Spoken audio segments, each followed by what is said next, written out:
Antes de iniciar, a nossa gratidão por este momento e o nosso rogo aos irmãos espirituais que aqui estão para nos envolverem durante este momento de trabalho. Nós vamos dar continuidade ao estudo do livro O Céu e o Inferno, ou a Justiça Divina segundo o Espiritismo. Foi publicado, um livro publicado em 1865, é o quarto livro da codificação do Espiritismo e este conhecimento da doutrina espírita, não podemos deixar de lembrar, traz-nos esclarecimento e consolo, e isso ajuda-nos a alimentar em nós a fé raciocinada e a esperança no futuro. Então esta obra, para quem ainda não a leu, compõe-se de duas partes. Na primeira, Kardec vai ajudar-nos a fazer uma análise crítica e ele vai comparar as contradições filosóficas e as incoerências com o conhecimento científico e vai-nos mostrar como o Espiritismo nos ajuda a entender essa discrepância e nos ajuda a raciocinar as questões deste tema. E na segunda, nós podemos apreciar o diálogo de Kardec com diversos espíritos que nos vêm trazer as suas impressões de além-túmulo, vêm-nos falar do seu próprio processo de desencarne e dos diferentes tipos que acontecem, uma vez que, sendo nós todos diferentes, também passaremos por esses momentos de forma diferente. Então, nós hoje vamos analisar o capítulo 4, o Inferno, não totalmente, só apenas até o item 10, o resto ficará para o próximo dia. Este capítulo vai falar da intuição das penas futuras, do inferno cristão, que é uma imitação do inferno pagão, dos limbos e do quadro do inferno pagão, para termos uma ideia de onde nascem as nossas ideias, as ideias que ainda permanecem em muitos de nós, e depois a última parte, aquela que estará a cargo de outra companheira, a descrição do inferno cristão. Então, falando da intuição das penas futuras, não optei por trazer-vos o texto de Kardec, não totalmente, porque ele é claro, é preciso e nos ajuda a conduzir o nosso raciocínio, o nosso pensamento, sem necessitar de grandes explicações. E ele começa por nos dizer que em todas as épocas o homem acreditou por intuição que a vida futura seria feliz ou infeliz, conforme o bem ou o mal praticado neste mundo, porque nós todos, de alguma forma, sabemos, consoante aquilo que fizermos, assim a consequência que temos. A ideia, porém, que nós, os homens, temos dessa vida está em relação com o desenvolvimento do senso moral e com as noções mais ou menos justas do bem e do mal. Porque nós sabemos que, já dizia São Paulo, quando crianças pensamos como crianças, não é? E quando homens e mulheres, adultos, pensamos de outra forma. Então, aquilo que somos capazes de discernir tem a ver com o nosso entendimento. Então, as penas e as recompensas são o reflexo dos instintos predominantes. E diz-nos Kardec que enquanto o homem for dominado pela matéria, que ainda nos acontece, de facto, não poderá compreender senão imperfeitamente a espiritualidade, razão pela qual imagina para as penas e gozos futuros um quadro mais material que espiritual. Daí, à época e ao longo à época em que foi escrito, mas também ao longo da vida civilizacional humana, nós termos alimentado estas ideias. Então encontra-se um misto de espiritualismo e materialismo de modo que, ao lado da beatitude contemplativa, que é como nós imaginamos o céu, vamos para o céu e ficamos contemplando o que se passa na terra, ele coloca também um inferno com torturas físicas, porque na altura, de facto, o que os homens pensavam de céu era o dolce fare niente, não é? Ficar sem fazer nada, porque os trabalhos eram difíceis, os trabalhos na terra.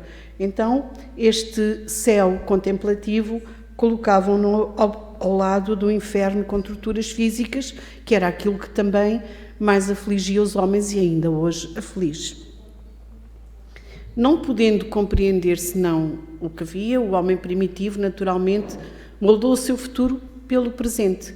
Para outros tipos, além dos que tinha à vista, ele precisava de um desenvolvimento intelectual que só o tempo iria completar. Não tinha como pensar naquilo que não conhecia, naquilo que não sabia pensar. Tal como nós não conseguimos pensar ou imaginar aquilo que nós ainda desconhecemos, não é? Nós vamos sonhando, mas não fazemos ideia. Por isso, o quadro que ele idealiza das penas futuras não passa de um reflexo dos males da humanidade, em mais vasta proporção. Então reuniu no inferno todas as torturas, todos os suplícios, todas as aflições que achou na terra.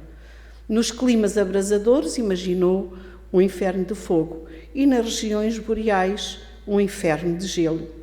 Não estando ainda desenvolvido o sentido que mais tarde o levaria a compreender o mundo espiritual, ele não podia de forma alguma conceber outras penas que não fossem as materiais.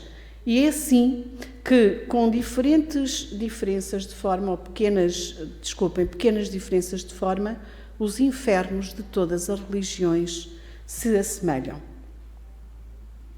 Então o inferno cristão, aquele com certeza que todos nós conhecemos melhor, ele é imitado do inferno pagão, que é descrito e dramatizado pelos poetas. Foi o modelo mais grandioso do género e perpetua-se no inferno dos cristãos, onde também houve poetas e cantores. Lembrando, e lá mais à frente, lembraremos de novo Dante Alighieri. Então, comparando os infernos, nós encontramos neles, salvo algumas diferenças de nomes, imensas analogias, eles são muito semelhantes. Ambos têm o fogo material por base de tormentos. Como é um símbolo de sofrimento mais atroz e não nos podemos imaginar isso. Mas coisa estranha nos diz Kardec. Os cristãos superam em muito o inferno dos pagãos. O inferno que os cristãos concebem é muito mais doloroso e tormentoso que o dos pagãos. Os pagãos tinham suplícios, mas consideravam-nos individualmente, apenas para aquele que pecasse, errasse. Os cristãos, ao contrário, têm o mesmo para todos, sem distinção. Caldeiras ferventes, cujos tampos os anjos levantam para ver as contorções dos condenados.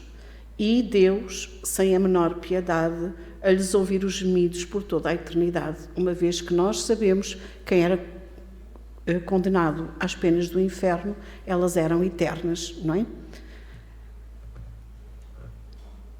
Assim como os pagãos, os cristãos têm o seu rei, o rei dos infernos, para os cristãos Satã, com a diferença que Plutão só se limitava a governar o império, que lhe tinha cabido em partilha, portanto reinava naquele inferno, mas não era mau, governava, orientava, mas não era mau. Retinha nos seus domínios os que haviam praticado o mal, porque era essa a sua missão, mas não induzia os homens em pecado para desfrutar dos seus tormentos. Satã, no entanto, recrutava vítimas por toda a parte e se alegra a atormentá-las com uma legião de demónios armados, forcados para envolvê-las no fogo. E aqui começamos a ver como era mais perverso o inferno e como ainda é entendido para muitos dos nossos irmãos.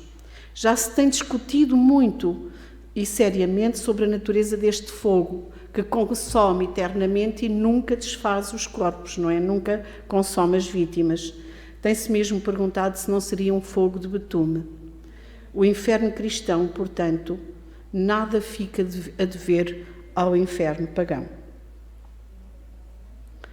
E as mesmas considerações que os antigos fizeram para localizar o reino da felicidade, a que nós chamamos o céu, vulgarmente, usaram-no também para circunscrever o lugar dos suplícios. Então, colocamos o céu nas regiões superiores e vamos colocar o inferno nos lugares inferiores, isto é, no centro da terra, acreditando que as certas cavidades sombrias que haviam, grutas de aspecto terrível, serviam de entrada. Então, os cristãos colocaram ali também, por muito tempo, a morada dos condenados. O inferno dos pagãos continha de um lado os Campos Elíseos e de outro o Tártaro. O Olimpo era a morada dos deuses e dos homens divinizados. Esse ficava nas regiões superiores. Segundo a letra do Evangelho, nós damos conta que Jesus diz que desceu aos infernos, isto é, aos lugares baixos, para deles tirar as almas dos justos que aguardavam a sua vinda. Portanto, os infernos não eram apenas um local de suplício, estavam, tal como o dos pagãos, nos lugares mais baixos, mais inferiores.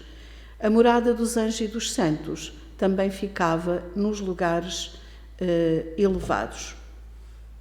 Colocava-se acima do céu estelar, aquilo que nós vemos como espaço.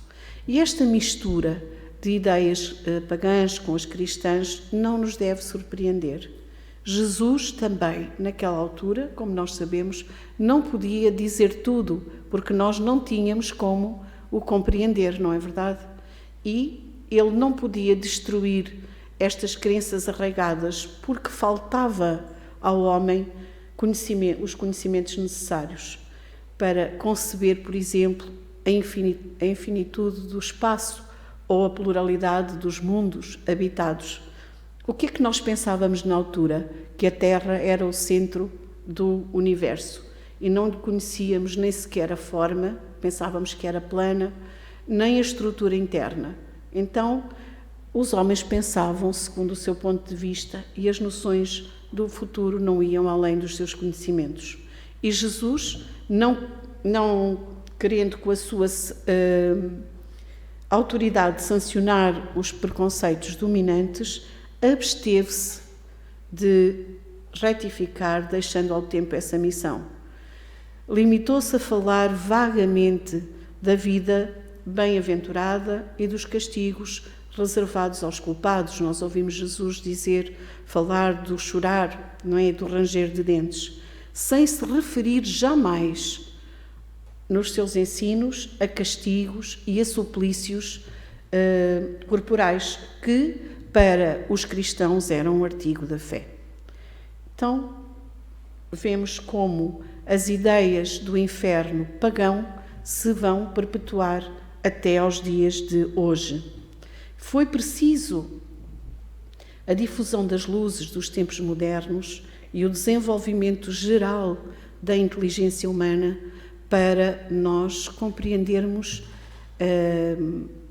a irracionalidade destas coisas, como, porém, nada de positivo houvesse substituído aquelas velhas concepções, ao longo período de uma crença cega, sucedeu transitoriamente o período da incredulidade, a que agora o Espiritismo vem pôr cobro. Portanto, a nova revelação é o Espiritismo. Era preciso que afastar, no fundo, Kardec diz, era preciso demolir antes de reconstruir, porque é mais fácil incutir ideias novas naqueles que nada creem do que porque eles sentem a falta do que estar a trazer novos ensinamentos àqueles que creem em alguma coisa. ainda que a fé deles seja cega, eles acreditam e então, como tantas vezes nós ouvimos, faço como a minha mãe fez, é assim porque foi assim que me ensinaram, e não pensamos, não usamos a nossa inteligência. Então, localizados o céu e o inferno, as seitas cristãs foram levadas a não admitir para as almas senão duas situações extremas: a felicidade perfeita para os que vão para o céu e o sofrimento absoluto para os que vão para o inferno. O purgatório não passa de uma posição intermediária e passageira. A partir de algum tempo as almas iriam para a mansão dos justos. E nem poderia ser de outro modo, porque esta visão das penas e dos gozos futuros, sem remissão, cada um estava condenado a ir para um lado ou para o outro, não admite a ideia de progresso, não admite a ideia de aperfeiçoamento, uma vez que tínhamos uma só vida e estávamos condenados no final dela, não é? Portanto, só havia duas moradas, a dos eleitos e a dos condenados, porque se nós permitíssemos a ideia de progresso, então a sorte não era definitiva, e onde há sorte definitiva não há progresso. Mas havia os limbos. A Igreja admitia uma posição especial em alguns casos particulares. Esta ideia de limbo é extinta. Este conceito teológico é extinto em 2007 pelo Papa Bento XVI.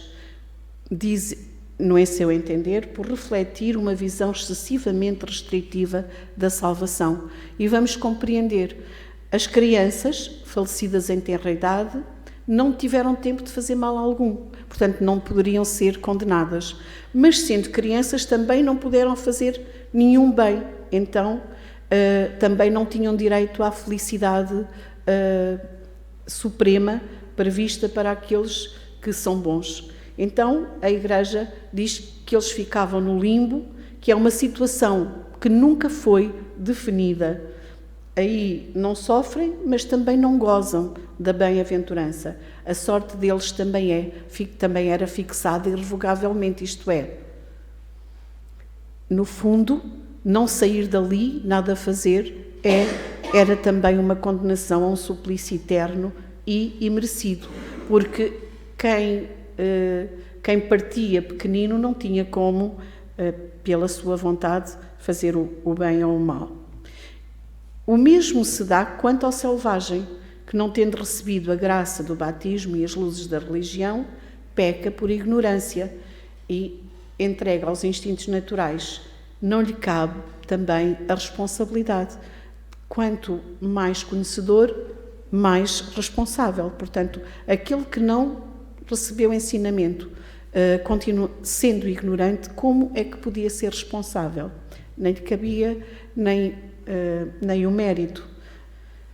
A simples lógica, diz Kardec, repele semelhante doutrina em nome da justiça de Deus, que se contém integralmente nestas palavras do Cristo, a cada um segundo as suas obras, não é? Então, obras, sim, boas ou más, porém praticadas livremente, e são as únicas que podem ser imputadas à nossa responsabilidade. Não é o caso da criança, não é o caso do selvagem e muito menos daquele que não pôde ser esclarecido. E vamos ver o quadro do inferno pagão. O conhecimento, porque ele nos mostra aquilo que depois nós herdamos para o inferno cristão. O conhecimento do inferno pagão, já atrás tínhamos dito, é fornecido quase exclusivamente pela narrativa dos poetas. Homero e Virgílio deram dele a mais ampla descrição. A descrição de Fénelon, no seu livro As Aventuras de Telêmaco, são em prosa e dão-nos uma visão mais simplificada do inferno.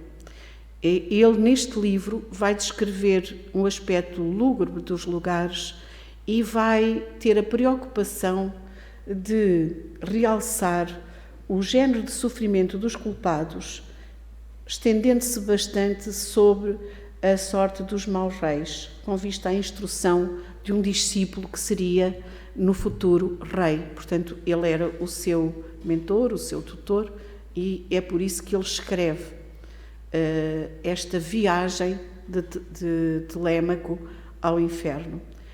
Por mais popular que seja esta obra, diz Kardec, nem todos guardam essa descrição na memória ou não meditaram sobre ela, e por isso Kardec vai reproduzir algumas partes das aventuras de Telêmaco que ele entendeu nos interessarem para ficarmos mais cientes daquilo que os homens imaginavam fosse o inferno.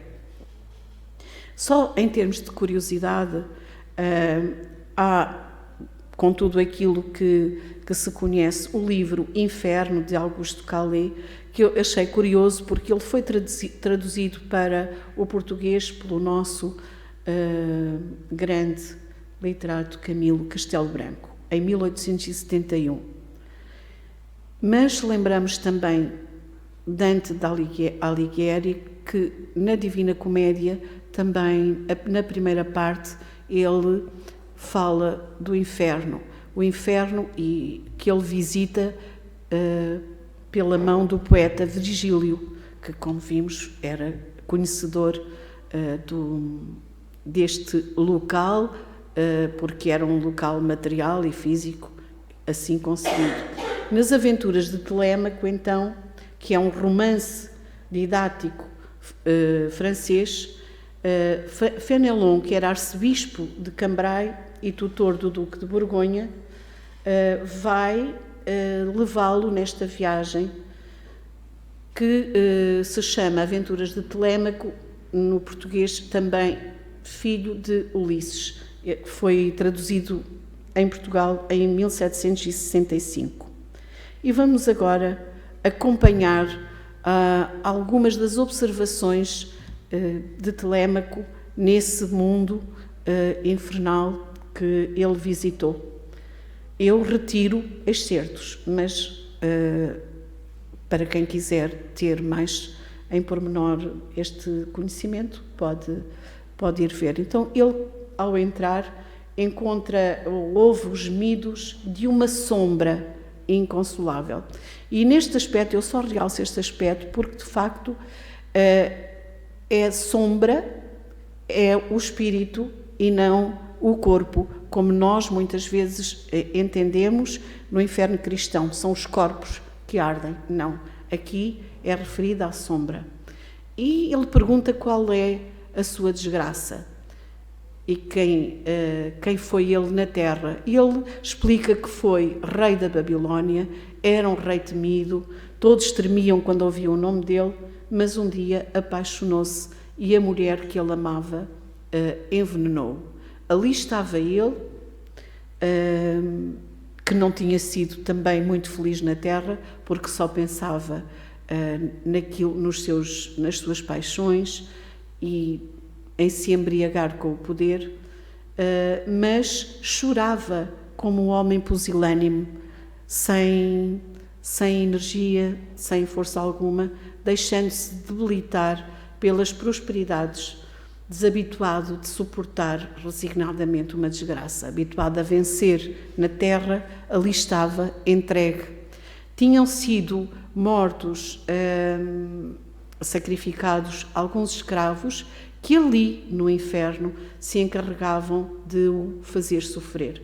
Essas sombras de escravos não temiam a sombra de Nabofarzan. Portanto, aqui esta referência interessante. Os espíritos não temiam o rei, que retinham encandeado, infligindo-lhe as mais cruéis afrontas.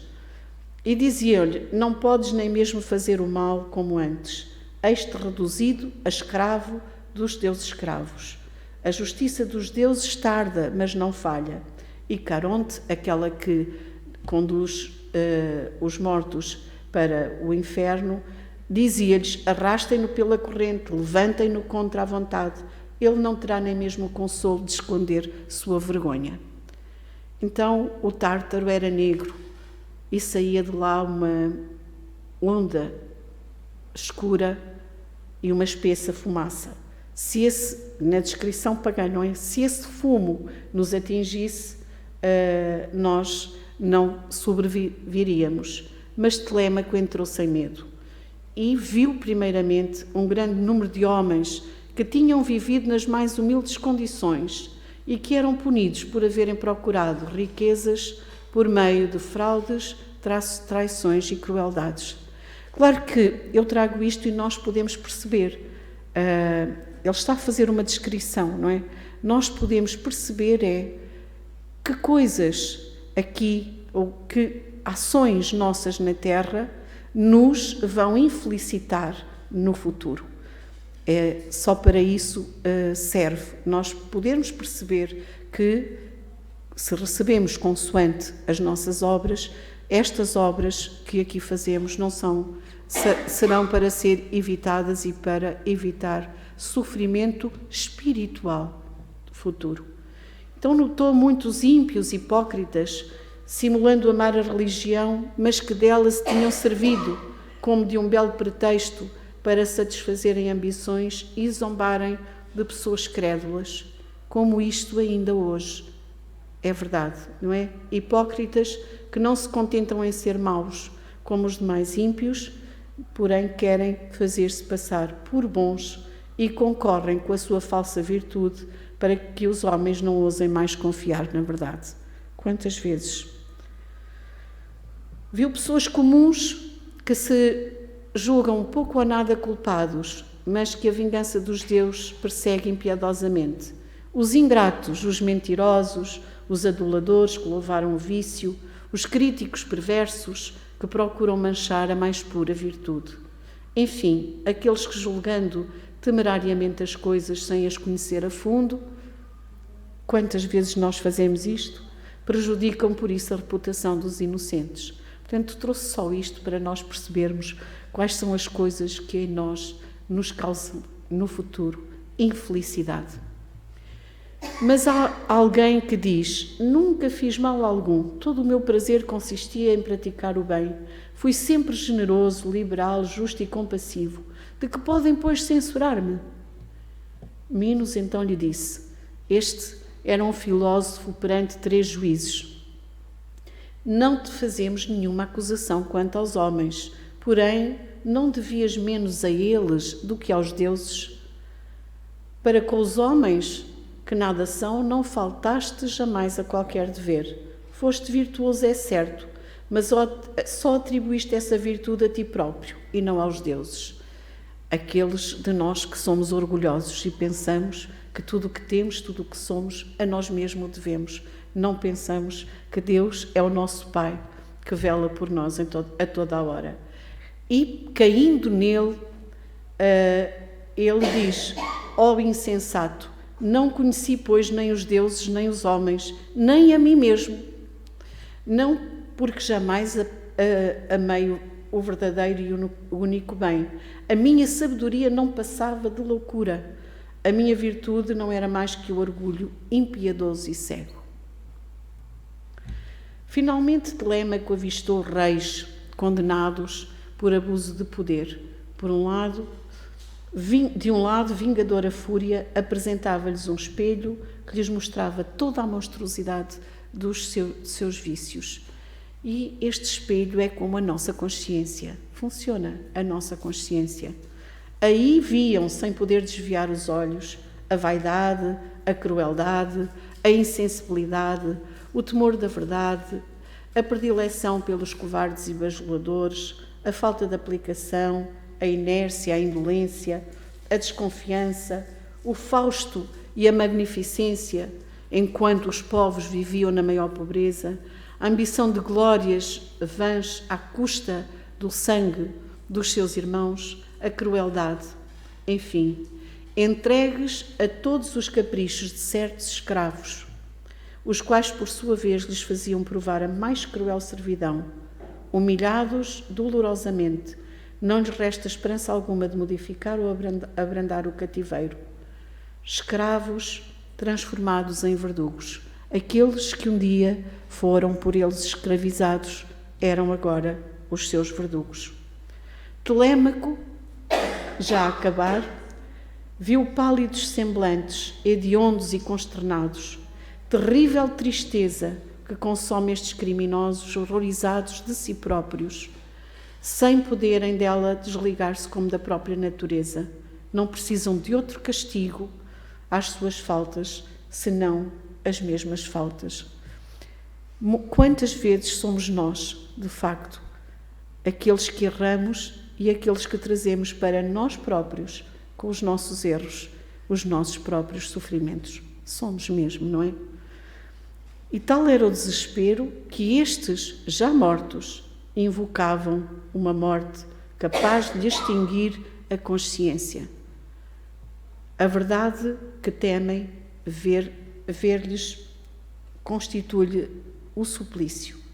Vê-na, contudo, e só têm olhos para vê-la erguer-se contra eles, ferindo-os, despedaçando-os, arrancando-os de si mesmos.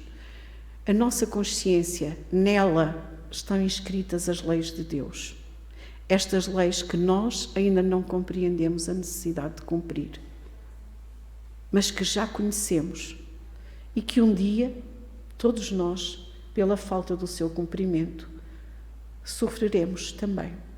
Então Telêmaco viu vários reis punidos por terem preferido ao trabalho as delícias de uma vida inativa, na vez de conduzirem o seu povo para a evolução e os consolarem. Muitos desses reis severamente punidos por terem negligenciado o bem que podiam ter feito. E vejam, todos os crimes dos povos provenientes da desídia, portanto da desistência, ou do pouco investimento dos reis perante o seu povo, eram imputados aos reis, e não ao povo. Então, o que mais consternou Telêmaco, para quem foi escrita esta obra, ele que iria ser rei, não é? Portanto, Telêmaco, que é a personagem que Fénelon utiliza para educar o seu pupilo. Foi ver nesse abismo de trevas e males um grande número de reis que, tendo passado na terra como os melhores, condenaram-se às penas do Tártaro por se terem deixado guiar por homens ardilosos e maus. Eram punidos pelos males que tinham deixado que outros praticassem em nome da sua autoridade. Em conclusão, sobre o inferno, nós percebemos que em cada fase evolutiva do nosso caminho, nós temos os graus possíveis de entendimento sobre nós mesmos, sobre o que nos cerca e sobre a vida. Assim, os homens tiveram este entendimento sobre o inferno. Mas não é para mantermos este estado primitivo de entendimento. O Espiritismo vem trazer a luz do esclarecimento, vem eliminar a ignorância e os medos. Quantos de nós... Eu tenho 70 anos e, de facto, quando criança, eu pensava, bem, para o céu não vou. Será que vou para o inferno? Não queria nada. Não é? Eu era criança. Talvez vá para o purgatório. E, criança, hoje cheguei aqui, posso perceber que o meu céu posso fazer hoje, ou o meu inferno, não é? Mas quantos não chegam a este esclarecimento? Quantos de nós continuamos a temer e a prever, ou nem sequer imaginar, pensar na vida após a morte? Então, o Espiritismo vem nos iluminar a razão e o coração, alargando o horizonte do entendimento humano e orientando também os seres para a prática do amor, para a fraternidade e para a caridade, dizendo-nos que fora da caridade não há salvação. Porque se queremos ser salvos, de facto só temos um caminho. É a lei de amor, que o Espiritismo nos fala como lei de justiça, amor e caridade, porque fora disto, de facto, não seremos salvos. Quem pode trabalhar neste sentido? Alguém por nós? Não. Só nós poderemos trabalhar dentro de nós para fazer o bem e ajudar aqueles, quantas vezes ajudando pelo exemplo, não é? Aqueles que estão ao nosso lado. Fica aqui esta primeira parte do inferno. Irão não na próxima semana, mas no dia 16, apreciar então o inferno cristão. E eu termino dizendo e pedindo a Jesus que nos abençoe, continuando a guiar-nos, e nós possamos querer segui-lo, seguir na sua direção, porque aquilo que ele nos disse também um dia foi que nos amássemos uns aos outros como ele nos amou. Obrigada pela vossa atenção.